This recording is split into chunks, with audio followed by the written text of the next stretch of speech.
Hi, I'm Rachel, and I work for the Internal Revenue Service.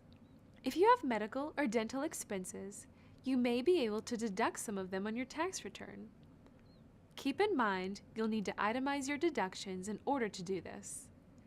In other words, if you fill out one of the short forms, either a 1040A or 1040EZ, you won't be able to claim any of these expenses. There are two things you need to do to figure out whether you can claim any of your medical and dental expenses. First, add up all of your medical and dental expenses. You may include expenses you paid for yourself, your spouse, or a dependent, such as your child. Be sure to count any medical expense you paid throughout the year. Usually what counts is the date you paid an expense, not the date when the medical service was received. Expenses that qualify include copayments and unreimbursed amounts for prescriptions, doctor visits, and procedures.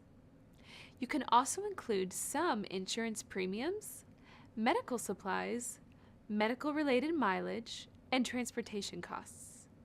Second, you need to see if your total expenses are more than a certain threshold amount. For most people, that amount is 10% of your adjusted gross income. If they are, you may deduct the portion of your expenses that exceeds 10%. Now, are you 65 or older? If so, there's a special lower threshold amount that applies to senior citizens. You may deduct total medical expenses that exceed 7.5% of your adjusted gross income through the year 2016.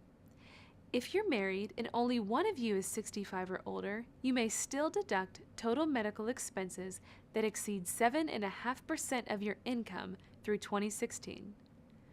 Whether you're 65 or not, be sure to keep all your receipts. Find out more about what expenses qualify in our Publication 502, which is called Medical and Dental Expenses. Download it at irs.gov.